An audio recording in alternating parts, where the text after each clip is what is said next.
Okay, hi. I'm recording a new way today. I'm having technical difficulties. I keep saying this on my phone, which is new, just a bad. I'm sorry, BlackBerry, but I wouldn't have chose it anyway. But it's a bad phone. Now they gotta send me another one. Won't stay on. Won't stay on. Can't. Just freezes. My computer, it won't turn off. So how about that one? My phone won't turn on. My computer won't turn off. So I have to let the battery just drain out of it. But I have to update my security on it. Well, if I can't turn it off, can't, get the thing, it's all in there. So it's been days going on. So anyway, doing this a new way now.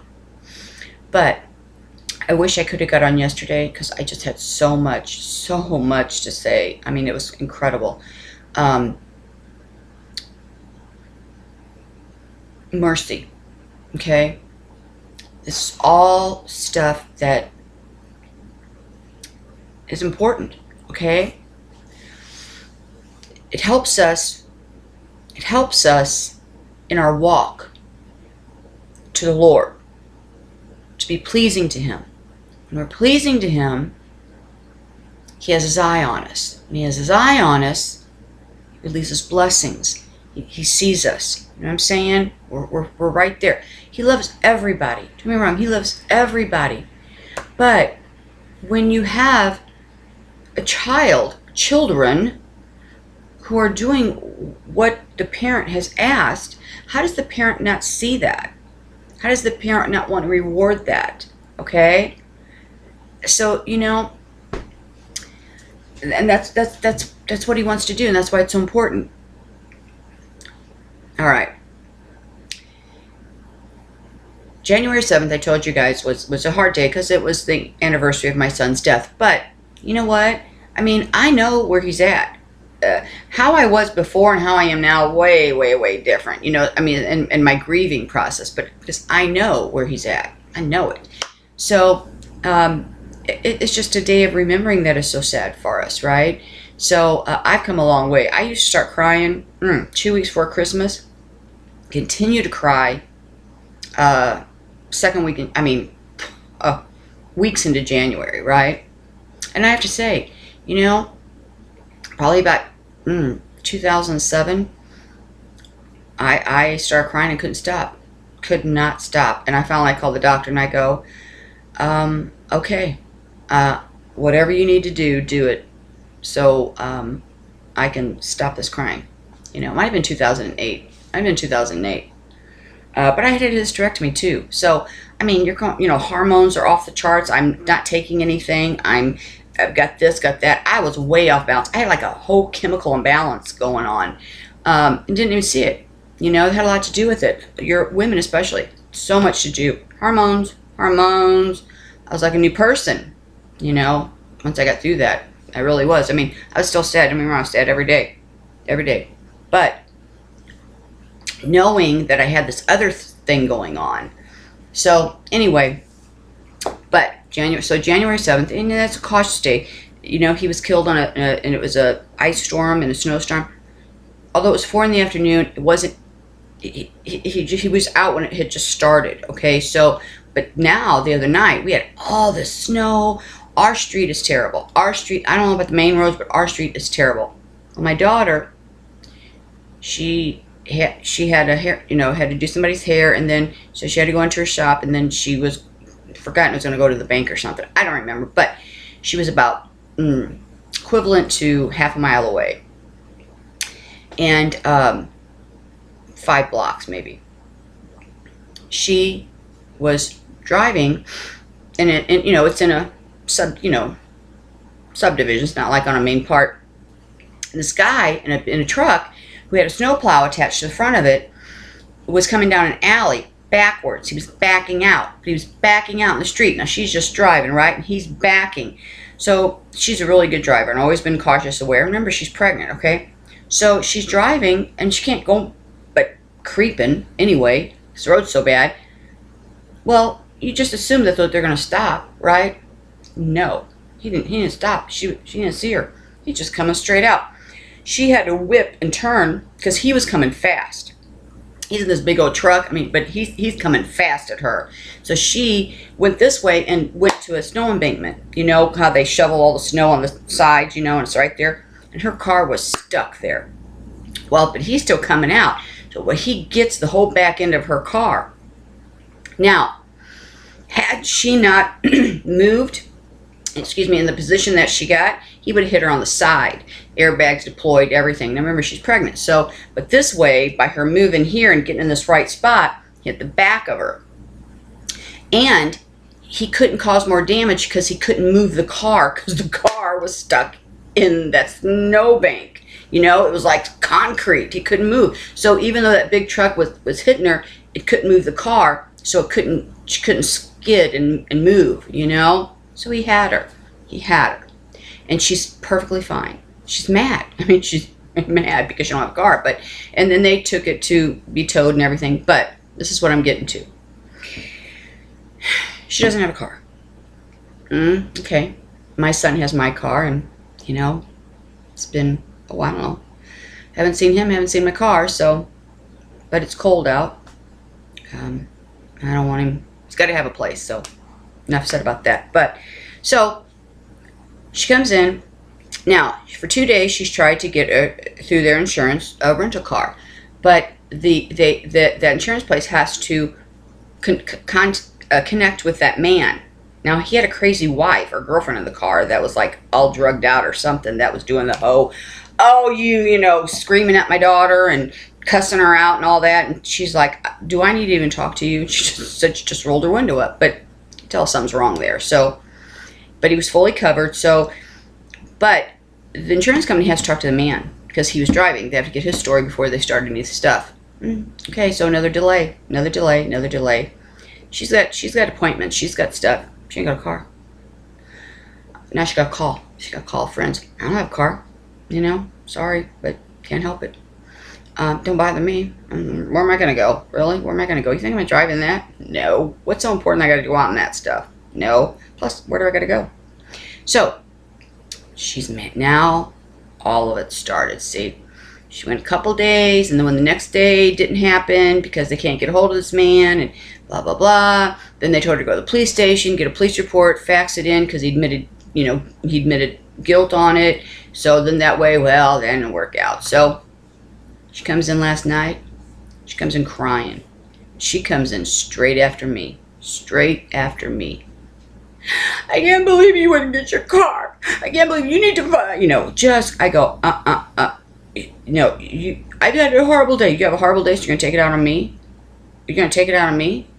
No, not going to happen. Well, then that just made her more mad, right?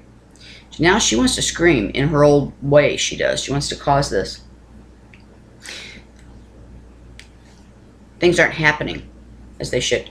Let me tell you this. This whole thing should have been boom, boom, boom, boom, boom, boom, boom. It's fully covered. He has rental insurance for the other driver. Blah, blah, blah, blah, blah. It should have been cut and dry.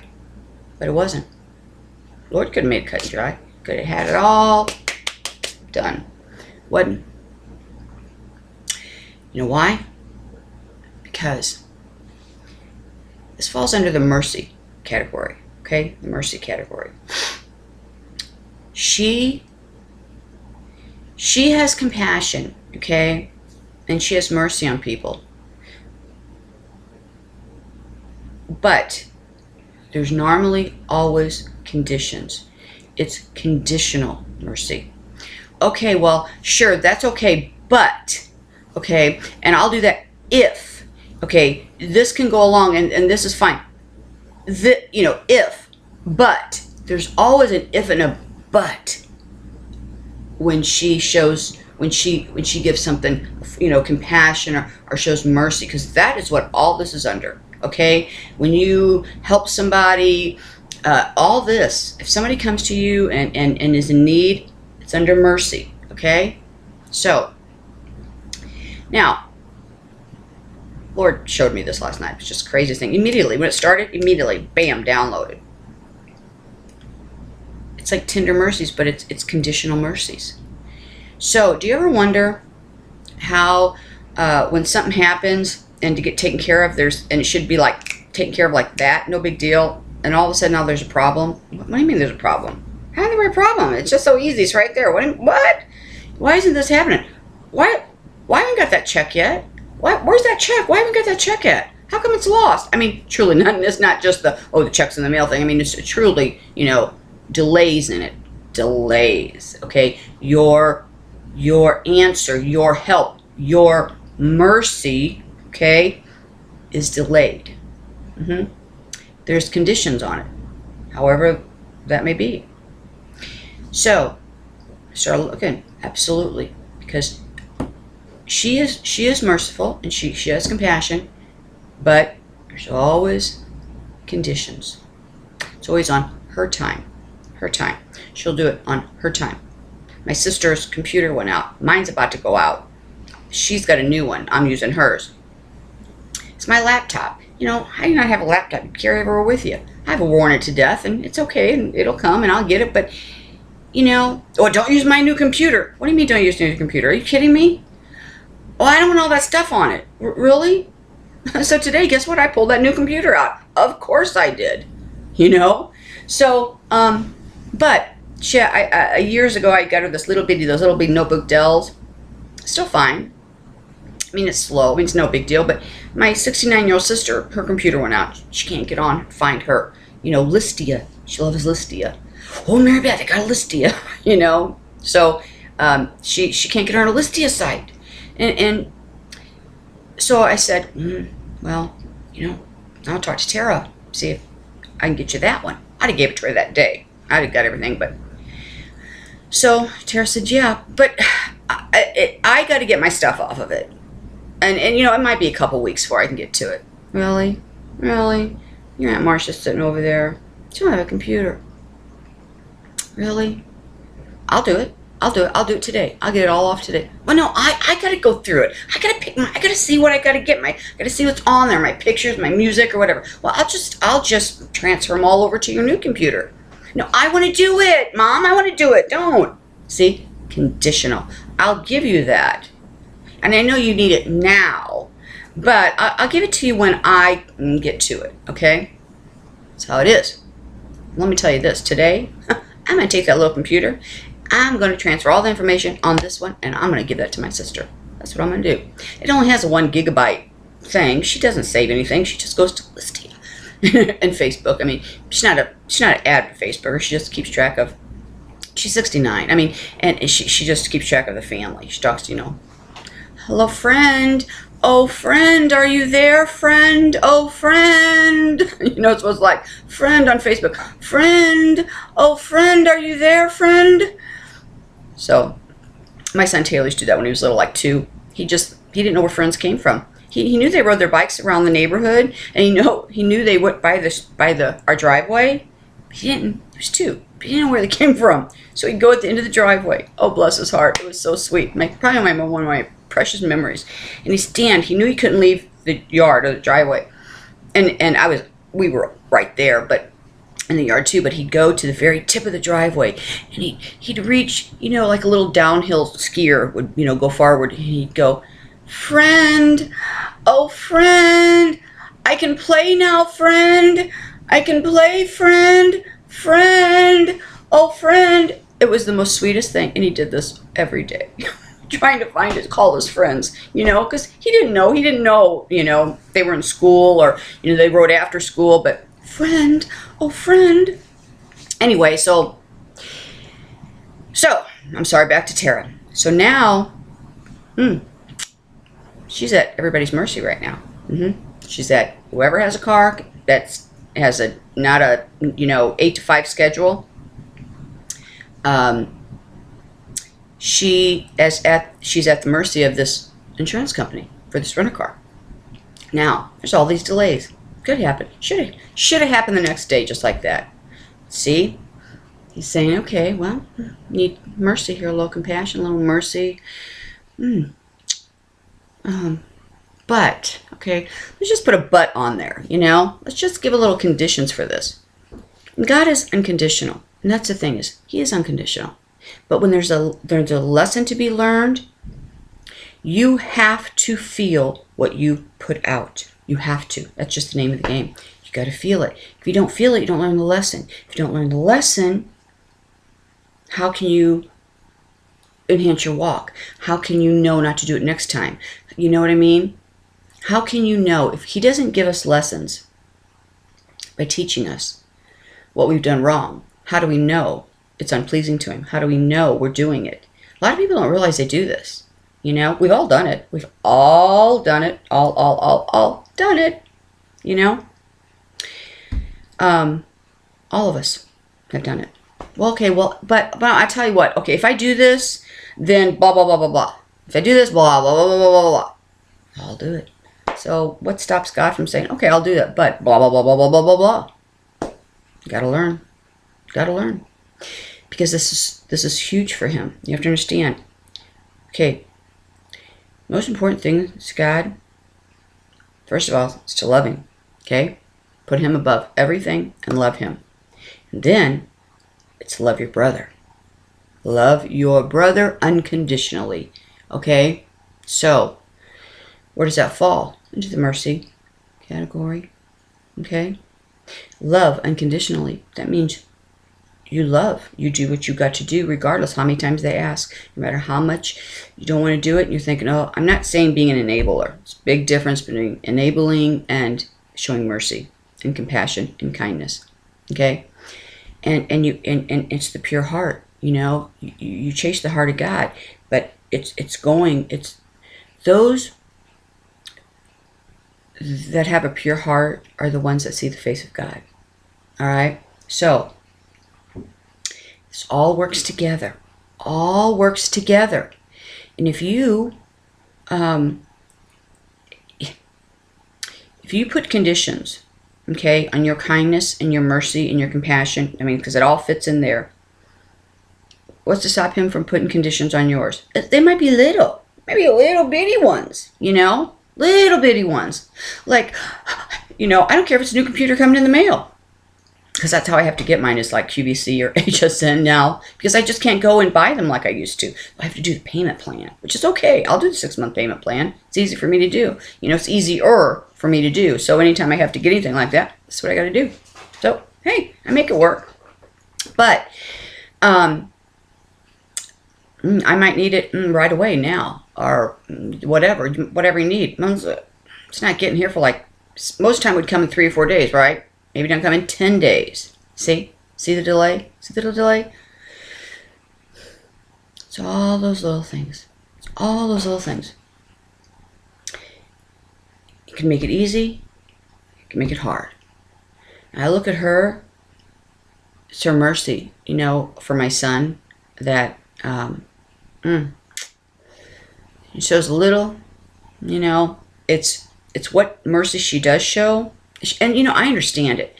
She's tired of it. She's tired of just dealing with this whole thing. I understand it. She loves him, but it's not her child. And she's over it. But also, again, she'll learn. When she has her baby, she'll know. You know how we know how that goes. All that'll come front and center. But until then, it's the way it is. So I told her, I said, you know what? You better watch that. You better watch in your mercy category. What do you mean? I help everybody. Yes, she does. And I will tell you, my kids, from the time they've been little, I made them go with me to help families they didn't even know. Oh my gosh. They're like, Mom, where are we at? And I go, well, just don't worry about it. We're helping a family. Now, she'd do anything for anybody. But when it comes to family, you know what I mean? Her friends, she got it. She got it right now. But when it comes to us, there's something there. Something there. And this is a lesson that she's learning. And and what happens is, she gets easily defeated. She opens doors. She opens doors. And so last night I said, you know what you're doing, don't you? You open doors. You open doors. You're going to be a mom. And I wish I would have known about that from day one. All right? You have to build, okay? You have to walk in that grace, you know? But you have to walk, and you have to know and obey, you have to know who God is. You have to know what's pleasing to him and what's not. You have to know that when you continually open doors, you don't know when he's going to come through and mess with you. You don't know that. You could wait 10 years, okay, for whatever it is. Now, remember when I say this too? Don't think that by opening doors, you lose your salvation. No, I'm not saying that. Okay, when we open doors to the enemy, we allow chaos in our life, whichever way they want to do it. This is how it comes in, all right? Now, if you continually, every day, live your life with opening these, what do you have in it? In every direction. It don't have to start that day, okay? It don't have to start that week. It don't have to start that year. But when it comes, it's gonna come, okay? It comes in threes, or how people just say, oh my God, here comes another one, here comes another, here comes another one. Well, that's just how he timed it, all right? Because he knows when you're gonna be the weakest. He knows you, I'm telling you. He knows when you're gonna be the weakest. So just because you open a door today, that could not be, he might call 5 years from now. But because if you have continually open doors and live in them, it doesn't matter when they come in, because he's going to have them in there then, next week, next year. It's going to be a continual flow, all right? And what happens? You know what the whole reason for that is? To defeat you, to defeat me, to defeat us, because he chips away at us. Okay? It might be just those little bitty things, but when you have those little bitty things every day, all day, it wears you down. It's brick. He pulls brick from your one at a time, until finally your house falls. That's the game plan. When he defeats you, when we feel defeated, okay, we all know what it's like to feel defeated. Don't want to get up in the morning. That word depression comes in. It's like, when you're defeated, you have no hope. When you have no hope, you have no dreams. When you have no dreams, it goes on, but no hope, you have no rope. You just like, you don't think you have a rope. You don't have a lifeline. Then you don't have a life. And then you what do you want? You wish for death. You know how it's all that stuff connected. You have to see the connections of how all these go. That's what he knows. So it might not be big things that he comes in at all, but it leads up to that, because all those little things, they defeat us, they break us, and that's what he wants to do. He wants to break you. He wants to break you. Okay? Shut the power off, because you could, God, doggone, I get paid tomorrow. Couldn't they just wait? I didn't have anybody to borrow from. Couldn't they just wait, But no, you just didn't make it, So you got to go that day without power. So, then that throws, and everybody's like, well, you didn't pay the bill. You didn't pay the bill. Well, no, I did pay it. I don't know what happened, but, I paid it. But they just must have got it in time. How we do, we all do it. So, and for those of you who haven't, boy, what are you missing? Let me tell you, some of my best stories. And mine wasn't because I didn't have the money. Mine was because I just forgot to pay it. Well, now it's because I don't have the money. But before, it was because I was so busy, all in the world, that I paid everything by the phone or online. And sometimes I just had so much to pay, I would just forget one or the other. And normally it would be my house in the dark, Because by the time I got home, it'd be too late. So many stories about that. But anyway, it's those things. Okay, it's just bam, bam, bam. It's all those little things, little fender benders. Okay, because what does that lead up to? It's just the fender benders in your life. Before you know it, you got a totaled car. You get that? You have a totaled car. Okay. It's the mindset. The enemy has started this, way back.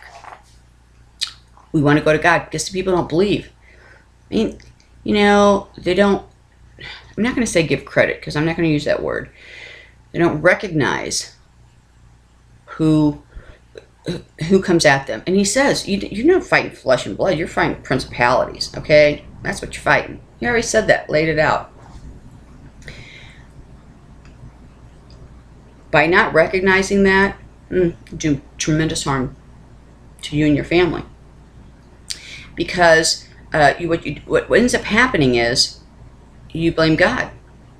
Why is he allowing this? I don't understand it. He's supposed to be a good God. You know, it's supposed to be a good God. And then when you're down mentally and you're not, there, your hope isn't up. You're not in that when you've been, your bricks are pulling out, and you're holding your house up, you see it falling, but you're trying. But then, the enemy's going to send somebody in to, confirm your punishment. Oh yeah, I don't even go to God anymore because he just didn't do nothing for me. When we're in that state of mind, pull those people in. Now God, he'll send his in too. Okay, he will. He'll send his in too. And that's why we always get pulled back up, right? We always do get pulled back up because God always sends someone in. Always. Because when you're his, that's what he does. That's what he does when you're his. But it's getting to that point, of the confusion here and the tired. You get tired. And you go lay on that couch for 10 days. Okay? And you start taking them Valiums and anything to get you away from this. Whatever's going to give you hope, that's what you want to go to. Whether it be drugs, alcohol, whatever. You see how people turn? Okay. Anything to make you feel better, from facing all of these little chips in your life. These little fender benders. So, see, now I just go lay on the couch. See what it does? First of all, when you're doing all this, your attention's not on God because it's too full. You got too much going. You can't get too much going. You can't give him what he requires and what he's looking for and what he's waiting for, and the only line is from him. But now you're so consumed in what the enemy has thrown your way because you kept opening the doors. And now, you bam, bam, bam, bam, bam, bam, bam. So, call the doctor, get some, prescriptions. Go get some gin, vodka. Anything make me feel better. I tried to become a drunk. I really did. I remember I went to the store and bought all, oh my God. I can't even do it one day. I tried to do it. It's like 1 PM. My daughter comes home. I'm passed out on the couch. I got all these bottles of alcohol there. I only drank this much. I was out, I go, and she goes, that night, because I woke up later on, she goes, Mom, what's on the table? What are you doing? I go, well, I was going to become an alcoholic today, but I couldn't even do that. I just couldn't even do that. I go, that's yucky. I couldn't function like that. So I tried though, but I just couldn't. So you see how he defeats you? See why it's so important to use these tools that the Lord is trying to show us? And that you always have to go to him. Because if you do not go to him right away, your Holy Spirit, his Holy Spirit in you, it's your guide, it's your connection, okay? And you have to, every day, get up and give him your day. Give it to him. Give him your day. When he's in control of your day, oh, so much better than when you're in control of it. Remember, I told you always have to pray ahead. Pray that he walk ahead of you. Pray that something happens at that power company that they don't shut you off that day. Pray ahead, okay? Pray ahead, and he will take care of you. Pray for the hearts of the others to be softened. That's why when stuff happens, when you walk through life and you think, you know God, but you don't really serve God, big difference there too. Then all of a sudden you need him. You need him now. You don't see it, but you need him because you pulled him out of his back pocket. You pulled him out of your back pocket because now you needed him. So, okay, now God, here you go. I'm going to pray to you now. I need this right now. It's like a genie in the bottle. He's not a genie in the bottle, okay? But that's what you think he is. So then, when your prayer isn't answered, you're going to be mad at him. Okay? Now you're going to put him back in the bottle, and now you're going to put him on the shelf. That's what happens. When he didn't do what you want right then and there. But you understand, he's just trying to make you better. He's trying to teach you this lesson of how not to do these things and how to have this. So when you have pain and affliction in your life, all right, it's because he's teaching you. He's teaching you. He's teaching you. And you will teach that to somebody else. Do you understand that? Everything. Everything. How can you share anything about the Lord if you've not experienced any of it? How can you help? You know, are you going to listen to a sinner or a saint? You're going to listen to a sinner who's been through it, and you see what they've overcome, or you see where they moved. You're going to talk to somebody so much more that has gone through it, okay? Because they get it, they understand what you're coming from. People who've never been, it's like going to a pediatrician who's don't have any kids, okay? Did that one too. And I'd say to him, I'm sorry, I love you, but I just can't go by that advice because you have no children and you have no idea. I know what it is when I have this child home, okay? So I'm going to continually switch formulas until I find one that works. I'm not putting on Similac with iron right away because I don't know a baby in the world who can take that. So sorry about you, but I'm not doing it. You know, and when you have a child at home, then you can tell me. Well, eventually he did have a child and he said, you're so right. And I go, thank you very much. They're not home with that child. They don't know. Same way, you know? How are you going to help anybody if you can't understand them? Oh. So get it. So get it. So get it. I'm telling you, you are exactly where you're supposed to be. And just know what's waiting for you. Just know what's waiting for you. Oh my gosh, you have no idea. Oh, I'm going to talk about that later. I really am. I really, really am. You know, so you know what's waiting for you. But those who reside in heaven go through pain, you know, and suffering. They do. And you know, it's all about the you know, it's all about the soul search. It's about the helping. It's about reaching out and helping those. Once you've reached, you know, once you found your home, found your way, now it's about going out and finding your friends, okay? Bringing more and helping. Even people you don't know, okay? But I don't know how many times I've talked, you know, just shopping, okay? And you know how the Lord just tugs on your heart. Talk about something. Say something to that person. I don't know why, but what am I going to say? Oh, hi, I'm a Christian. You know, can I talk about Jesus with you? No. But he's tugging on you. This happens to me all the time. All the time. So, I just, you know, find a way. Find a way to say it. And I'll say something like, well, you know, oh, well, you put my receipt in there, won't you? Because I don't even think if I stole it, you know, because, you know, I'm a Christian and I would never do that. But, you know, I don't even think I stole that or walked out so I can make sure I got a receipt, you know, because I don't want that to happen. You know, I fear God really bad and I don't even think I stole anything. Bam, I opened a door. Okay, hello. They know I'm a Christian. Then all of a sudden they give you that look like, oh, yeah, really? Well, what church do you go to? Oh, well, you know, see how you do that? Just pull it from somewhere. Pull it. Pull it. That's how it works. But all this works together, okay? All this. You gotta love him first. You gotta search for him, you know. I remember I talked about search for the heart of God. Then, you know, you have to love your brother. You have to love others. Loving others is in that mercy category. It's compassion. It's what, you know, you have to do it with a full, cleansed, pure heart. You have to do this with a pure heart. Okay? So if you've got stuff festering there, I don't care how far back it goes, you've got to get rid of it. Anyway, I don't want this video to get too long, so I'll talk about it next time.